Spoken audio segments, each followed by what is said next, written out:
James, how did you assess Shane Simmons' performance, and what kind of workload do you anticipate for him at Indiana? Yeah, we just expect it to gradually increase. Thought he did good with what he handled, but we need that to grow. He's a talented guy, but we want to make sure we're taking things slow so we don't have any setbacks, because the type of injury we've been dealing with those guys, you can have some setbacks. So we've tried to kind of take our time with that. James, you mentioned Marcelino Ball yesterday. He's a 6', 222-pound slot corner, essentially. What have you seen in the evolution of the slot defense versus what teams have done in the slot on offense? And how important is he to what they do defensively? Yeah, we kind of look at him a little bit different than the way you just described. We really look at them in a lot of ways as a 3-safety defense with 3 safeties on the field. And a lot of people have a different approach. Some people are playing corners in those spots.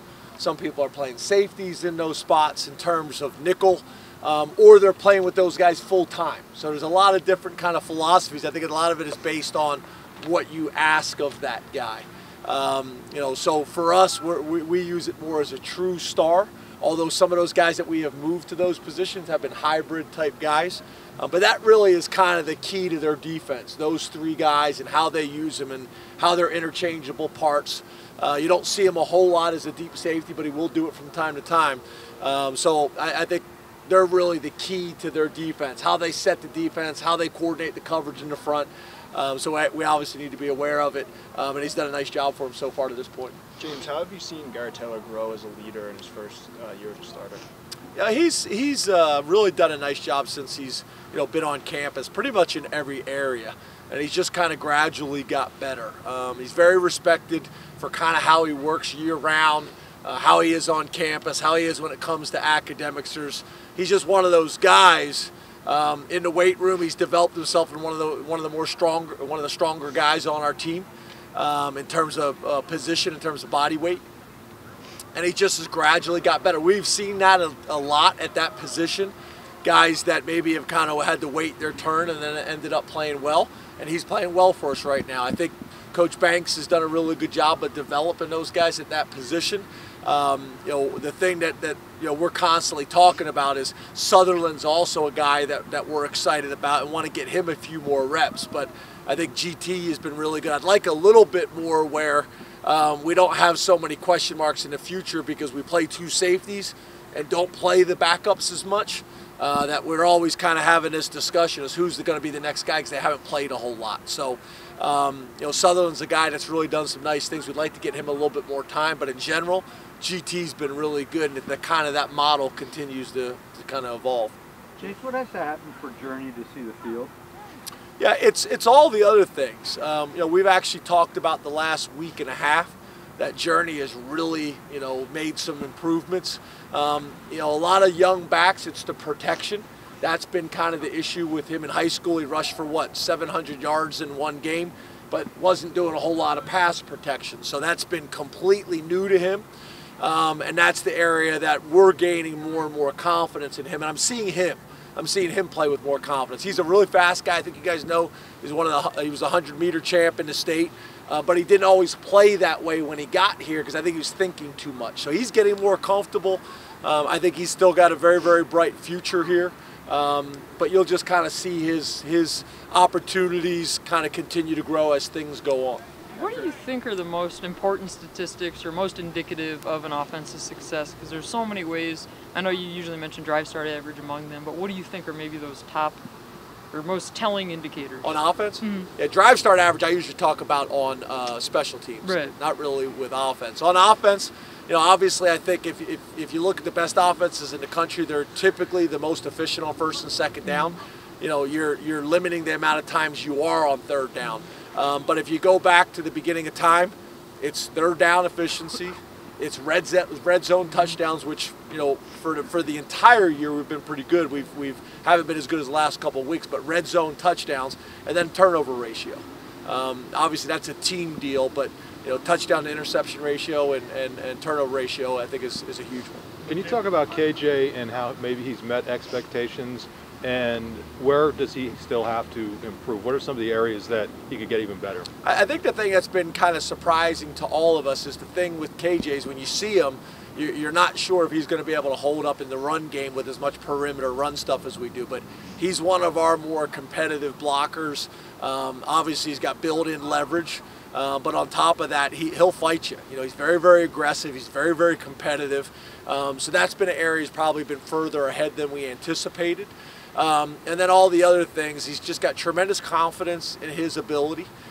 He's a guy that not only is fast when he runs a 40, but can change direction and not lose a whole lot of that speed. And he's a guy that believes that he can score and get open on anybody. So he's got tremendous confidence, and I know Tracy's got a lot of confidence in him as well. So I think it's all those things. I think in terms of, you know, the next step for him is I think he can continue to get bigger and stronger, you know, become a little bit more explosive by that. And then just like a lot of the young players, it's consistency. You know, it's consistency in practice, it's consistency in games, and then I think obviously as his career evolves here, I think you'll see him more also as a punt returner for us. James, have you been happy with the energy level you guys have been getting in practice over the last few days, and not just in practice, but also in the last building, guys just around the building? Yeah, you know, I have been. I mean, obviously today was the first day where, you know, it felt like winter. You know, so you kind of have that adjustment, and we want to be outside as much as we possibly can. So you got the noise. It was fairly windy today as well. So you got those type of adjustments. Sometimes the energy level is sometimes challenging to figure out when the music is blaring, because you just lose, you know, one of your senses. You don't kind of hear the interaction and the support for one another and those types of things. But I also believe whether we're home or away, the music is good for us, because it forces us to focus on a level that we don't have to focus when the music's not on. So something we talked about in the staff is home or away, we're probably going to pump the music, because I just think it forces everybody to focus on a level that they need to on Saturdays. James, Indiana has completed 18 or more passes to 7 different guys. When a team's spreading the ball around like that, what challenge is that for the defense? Yeah, I think obviously when you can go into it saying, okay, the running game, you know, is a challenge with this running back, and they got a running back who's been very successful as a true freshman at 236 pounds.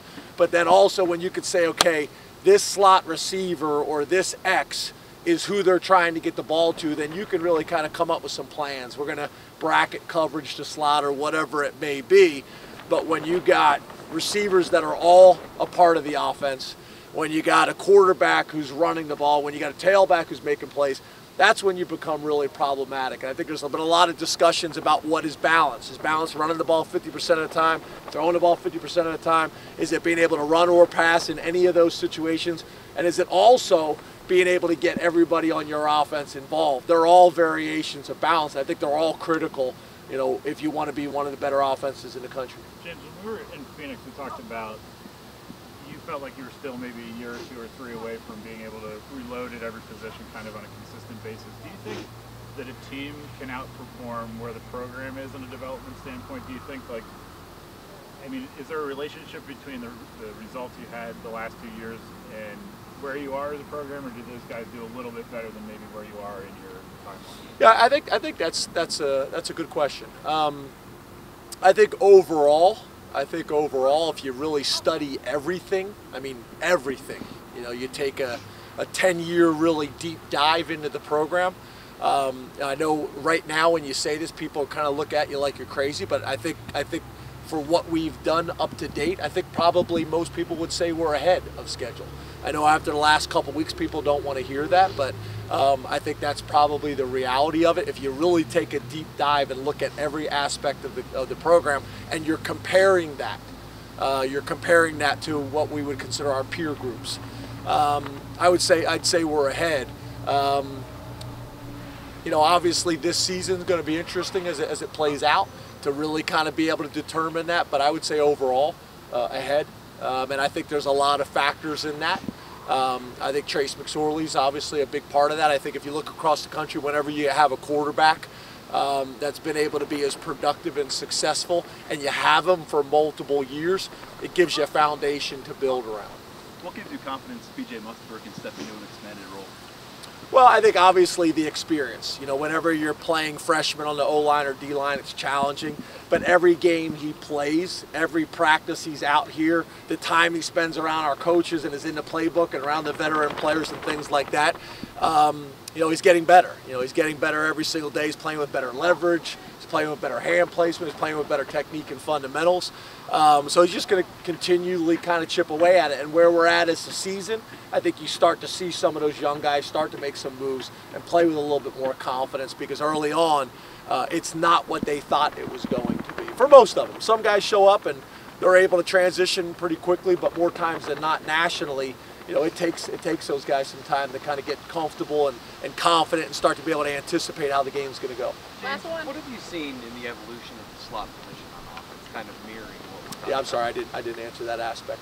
I think what you see is it's over the last probably 5 to 10 years, I think you really see, especially with the RPO offense, is people trying to cause conflict on those underneath defenders. And by causing conflict on those underneath defenders, it makes it challenging for them to get their hands on the slot and reroute him so he doesn't have a free run at a safety. And I think that's probably one of the biggest changes with the RPO offense that you have seen.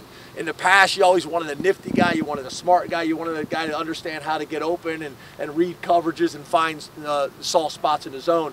And I think obviously Hamilton, Deshaun was a really good example of those guys. Now you add in the new aspects of what we're doing offensively, where you're able to cause those linebackers conflict and either be able to run into a pretty good box or suck those guys in, pull it, and now be able to get free runs at the safeties. That's where you're able to see slots starting to make more explosive plays down the field, where in years past, it was probably more of the guys that are picking up first downs, guys that are picking up first downs, guys that are effective on third down, and guys that are able to make plays in the red zone based on how people use them. I think that's probably the biggest change, the explosive plays coming from the slot in the RPO offenses.